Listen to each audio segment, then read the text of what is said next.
Give thanks unto those, once again, that have supported me and that are yet purposing in their heart to support me. I thank God for you. I truly thank God for you. For I would not be able to continue to do what it is that I desire to do for the Lord without your support. I thank you from the bottom of my heart.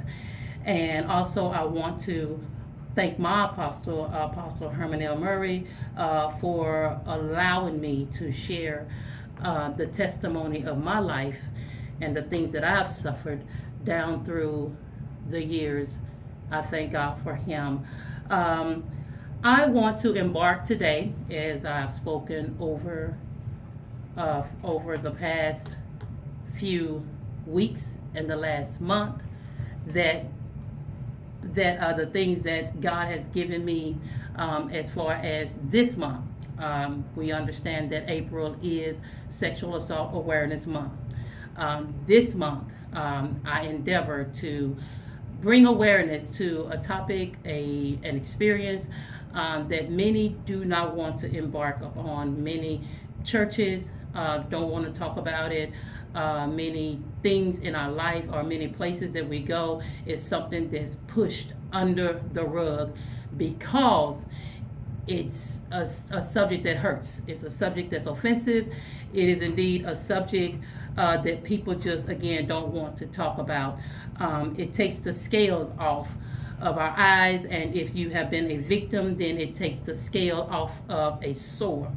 Many times we press things behind our mind, or we press it back, and we suppress it, is what I'm trying to say, because we just don't want to deal with it. However, me as a victim and becoming a victor, I want to share my testimony with you. And every Saturday this month, I'm going to bring someone in the studio that's going to share their testimony as well, because this is dear to me. Like I stated before, because of my very own experience. At the age of 7, I was sexually assaulted, not sexually assaulted, but molested by a family member. And by the time I was 15, I was gang raped and I was impregnated with a son through that incident.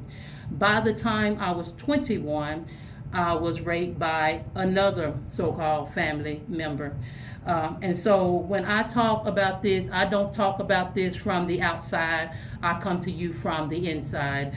I don't talk about this as a person that's looking at a victim as if they deserved it, or maybe they had on the wrong clothes, or maybe they just didn't conduct themselves in a way or they asked for it. No, I do not believe that anyone asks to be a victim of any kind, whether it be domestic violence, whether it be sexual assault, regardless of what it is. No one asks for that. And it is a decision that someone made within themselves to be the predecessor or the person that just allowed the devil to use them. And my whole thing is to bring awareness to this. Understand that this is nothing new. And I want to bring awareness to those of you that don't want to talk about it. I just want you to know that 1 out of 4 women are sexually assaulted. 1 out of 6 men are sexually assaulted. These are the stats that ought to be alarming to us.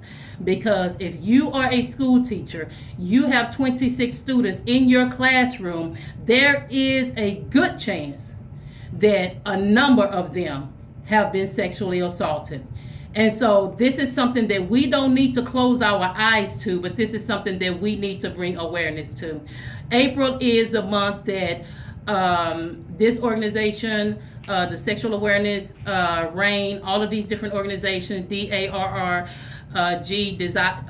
desires to bring awareness to people, letting them know, let's be on the alert, let's be out on the lookout. But I want to testify to the glory of God.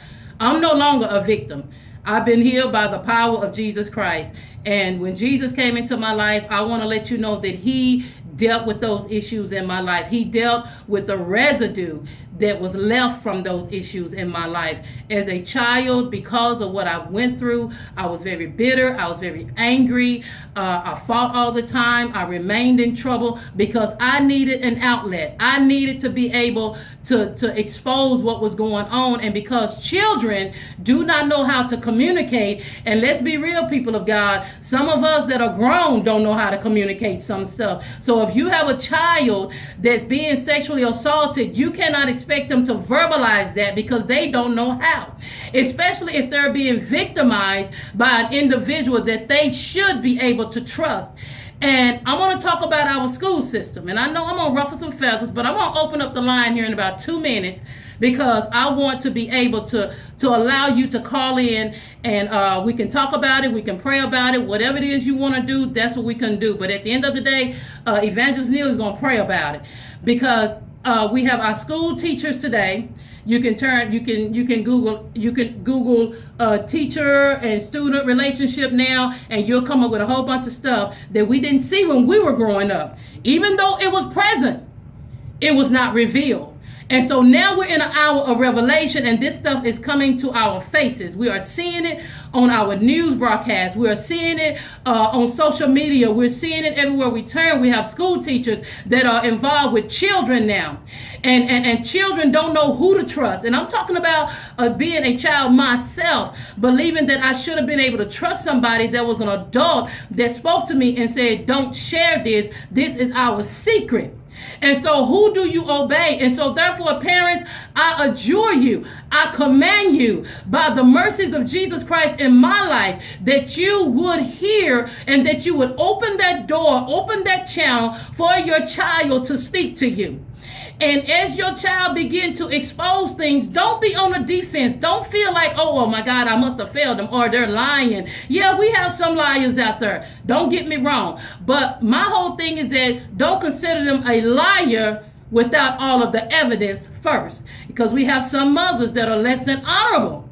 That you got men in your life and your children are going through some stuff by the hand of that man that's in your life, and you don't want to confess or you don't want to acknowledge it because then it makes you feel some kind of way. But I want you to know this is nothing that we can overlook or we need to push aside. This is something that we need to deal with head on because we have the results of stuff. We have the fruit of it being manifested when young people become adults. But I want to open up the line because again, I don't have a whole lot of time, but I want to open up the lines. The number to call is 972-988-1040. If you want to talk about it today, I'm here to talk about it. 972-988-1040. And also, I want to make an announcement before I get ahead of myself.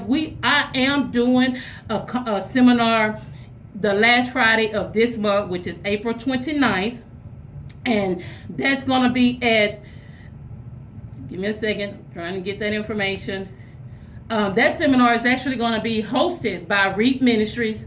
The address is 1237 East Redbird Lane, where that pastor is Apostle Rick Henderson. And that's going to be Friday, April 29th, 7:30 p.m. And what we're going to talk about it. We're going to talk about how this has taken place in our generation. It's taken place in the generations gone by. And I'm going to do a seminar, and it's titled The Shame of Tamar. And Tamar was a victim in the scripture. And at the end of her story, the word of God tells us that how she went into desolation, meaning what? That she went to a place where she became empty, where she became void. And I don't want anybody that have suffered this to be void. I don't want you to go into desolation. I want you to know that you can come out of this. You can be healed by this. If you're willing to face the pain, you can be healed. I am a witness. I am one that went through it over time after time again. I never knew why. I don't have that answer for you. However, the answer that I have is Jesus Christ. The answer that I have is that as we forgive those that have offended us, yes, that's hard. That's a hard pill to swallow. But I'm a witness. It can be done because now I realize through the renewing of my mind, I think like Christ now. And I understand that people yield to the devil. It's just the devil that they yield to. And and sometimes people do stuff when they come to themselves. They don't know why they did it. However, I want you to know, young lady, young man, I want you to know, woman, I want you to know, man, that you can be healed, that you can be delivered, that you can be made whole. You don't have to continue living this life in this type of pain. You don't have to continue to go on in bitterness and anger. You don't know why you're feeling sometimes the way that you do. And one thing I am a witness of, this thing carries so far that it'll bleed over into your relationships, in the way that you handle people, the way that you treat your wife, the way that you treat your husband, the way that you treat your children. I remember my daughter, my baby daughter, as she was in school, I had an issue with men teachers because of what I went through. But as God began to heal me, I had to let all of that go. I found myself not being a spectator or an accuser, but I found myself seeing people like God saw them. Every man is not an abuser. Every woman is not an abuser. Every child is not abused. However, understand me when I say 1 out of 4 women have been sexually assaulted. And remember, those are the ones that have been reported. Think about those of us that didn't tell nobody. Think about those of us that still live in this thing with silence. I come to you and I ask that you break the silence on today. I ask that you face what it is that have hurt you down through years and years of pain. I want you to know that Jesus can heal you today. And again, we're down to our last 3 minutes. And if you want to call me off the air, my number is 972